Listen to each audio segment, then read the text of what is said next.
Creieu que els contes de sempre ens expliquen tota la veritat? A vegades hi ha sirenes que descobreixen que el millor remei per l'amor és ser tu mateixa. Això és La Lluna Verda. Comencem! La sireneta. Hi havia una vegada, a les profunditats marines, el palau del rei del mar, on vivia amb les seves 7 filles: Aroa, Bruna, Carla, Dora, Erika, Frida i Greta. Eren 7 sirenes que tenien una veu preciosa. El rei les estimava molt i a mesura que complien els 18 anys, les deixava pujar a la superfície a veure el món dels humans. La més petita de les germanes era la Greta, però aquell estiu ja complia els 18. El dia del seu aniversari es va aixecar ben d'hora, va esmorzar i es va acomiadar del pare i les germanes. La Greta estava emocionada de poder veure amb els seus propis ulls allò que li havien explicat tantes vegades les seves germanes.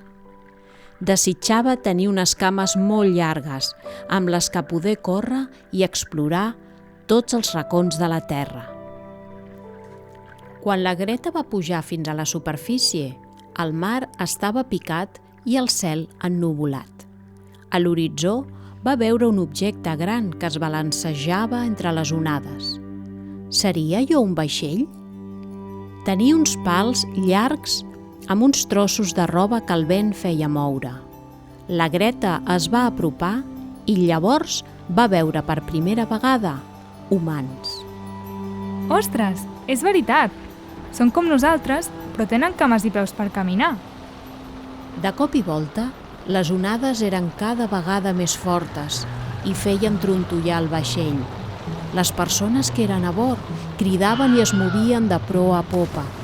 Unes tibaven de les cordes per aguantar les veles i d'altres buidaven amb cubells l'aigua que entrava per la coberta. Una onada gegant es va aproximar i finalment va fer tombar el vaixell. A poc, les persones anaven sortint a la superfície, recolzant-se amb trossos de fusta del vaixell per nedar fins a terra ferma. La Greta es va apropar per veure si podia ajudar, ja que estava acostumada a nedar entre fortes onades. Va veure un noi que semblava esgotat i ella se'l va carregar a l'esquena per dur-lo fins a la platja. Un cop allà, va estirar el noi a la sorra i se'l va quedar mirant. Mica en mica, la tempesta va anar marxant i va sortir un raig de sol. La Greta es va posar a taralejar una cançó perquè el noi es despertés. On sóc? Qui ets? Va preguntar ell, mig estabornit. Soc la Greta i som a la platja perquè el vaixell on anaves ha naufragat. Encantat. Jo sóc Lugo. Gràcies per ajudar-me a arribar fins aquí. Ell va somriure, posant-se dempeus d'un salt. Lugo va fixar-se en la part inferior del cos de la Greta. Ets una sirena? Sí, però m'agradaria tenir cames com tu. Què dius? Segur que és molt divertit viure al mar. Va exclamar Lugo, imaginant com seria viure sota l'aigua. No, la vida terrestre és molt millor. Vull tenir cames per córrer i saltar sobre terra ferma. Ho entenc. Junts podríem trobar una solució. La Greta i Lugo van quedar que es tornarien a trobar l'endemà en aquella platja, i així va ser com van iniciar una bona amistat. Van començar a investigar si era possible complir el desig de la sirena. Ella llegia llibres sobre llegendes del mar i ell llegia llibres sobre llegendes de la terra. Cada tarda es retrobaven a la platja per explicar-se què havien descobert. Un bon dia, la Greta va trobar un llibre que es deia «Fes realitat el teu somni amb màgia».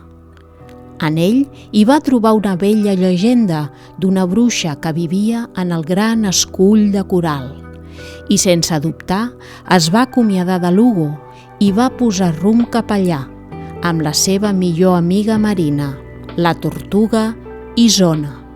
A l'arribar-hi, es va trobar que era un lloc ple de corals de 1000 colors diferents, on hi vivien tot tipus d'animals marins: dofins, cavallets de mar, tortugues, crancs i pops. La bruixa la va rebre amb amabilitat, com si hagués estat esperant la seva visita. «Hola, Greta, com estàs?», va preguntar ella. Saps el meu nom? «I tant, jo ho veig tot. Sé per què ets aquí». Llavors, pots ajudar-me a aconseguir unes cames? «Sí, però t'he d'advertir dels perills del teu desig. La màgia té un cost, però no sabem quin serà. Potser tindràs cames, però també pinces de cranc a les mans. O potser et canviarà la cara i semblaràs una altra persona. T'hi arrisques de totes maneres?» Sí, no puc esperar! «Està bé, si és el que vols». La bruixa va començar a pronunciar unes paraules que la Greta no podia entendre i després d'uns segons es va adonar que la seva cua s'havia transformat en unes cames humanes. La Greta va voler donar-li les gràcies, però no podia parlar. Què li passava? Havia perdut la veu. Aquesta era la penyora que havia de pagar per complir el seu desig. Va somriure a la bruixa i va tornar nedant cap a la platja. Lugo l'estava esperant allà, però quan la va veure es va emocionar. Ho has aconseguit! Però la tortuga va respondre: «No pot parlar. A canvi de les cames, ha perdut la veu». Ostres, no et preocupis. Jo t'ensenyaré tot el que pots fer amb les cames i també els meus llocs preferits. I així va ser com junts van escalar una muntanya, van travessar un prat, van explorar una cova, van remuntar un riu d'aigua dolça, van pujar i baixar escales, van fer equilibri sobre un pont, van fer carreres, van xutar pilotes, van saltar la corda, van caminar amb xanques, es van fer pessigolles als peus i també van fer castells a la sorra i es van menjar uns gelats deliciosos. Al cap d'uns dies ja havien explorat els llocs preferits de Lugo i la Greta havia experimentat tot allò que els humans poden fer amb les cames i els peus. Era realment fascinant. Les sirenes, amb la cua, només poden nedar. Però malgrat tot això, la Greta estava trista. Sentia que no era ella mateixa. I com no podia parlar, tampoc podia expressar el que sentia i el que pensava. Durant aquests dies s'havia enamorat de Lugo i creia que si recuperava la seva cua, ell mai l'estimaria. Tot i així, la Greta va decidir que era hora de tornar a ser ella mateixa. Es van acomiadar i va tornar a visitar la bruixa.